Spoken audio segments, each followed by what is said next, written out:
Jubilee hills by elections లో MIM party ఎటువైపు?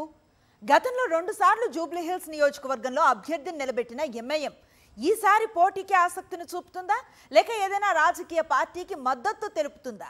Jubilee hills నియోజకవర్గంలో పర్యటించిన ఎంఐఎం అధినేత అసదుద్దీన్ పార్టీ శ్రేణులకు ఏం చెప్పారు?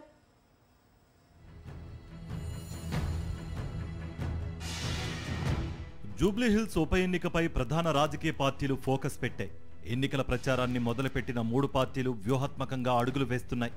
బై ఎలక్షన్లో గెలవడం ద్వారా సత్తా చాటి తామే బలమైన రాజకీయ శక్తిగా ఉన్నామన్న సందేశం పంపాలనుకుంటున్నాయి రాజకీయ పార్టీలు.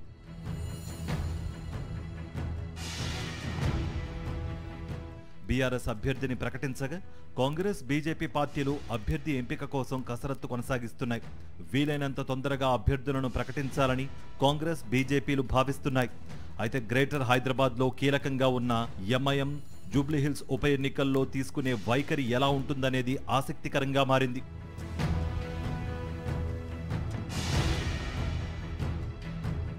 తెలంగాణ రాష్ట్ర ఏర్పాటు తర్వాత జరిగిన అసెంబ్లీ ఎన్నికల్లో ఎంఐఎం అభ్యర్థిగా నవీన్ యాదవ్ పోటీ చేశారు.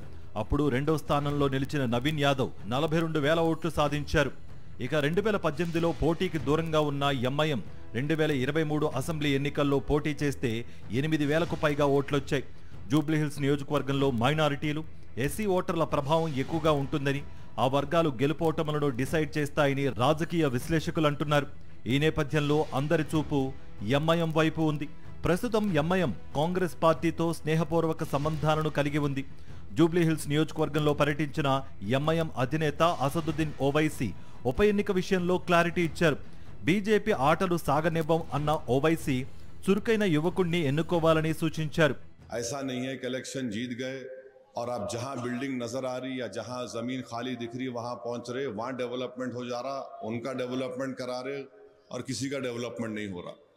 हम उम्मीद करते हैं कि यहाँ की राय दहिंदगान एक मुकामी आदमी को और एक फाल और हरखियाती उम्मीदवार के हक में अपने वोट का इस्तेमाल देंगे और इंशाअल्लाह ताला हमको हर हाल में कोशिश करना है कि हम बीजेपी को यहाँ पर ज़मीन उनकी कम कर दें, बीजेपी यहाँ से ताकत हासिल ना कर सके।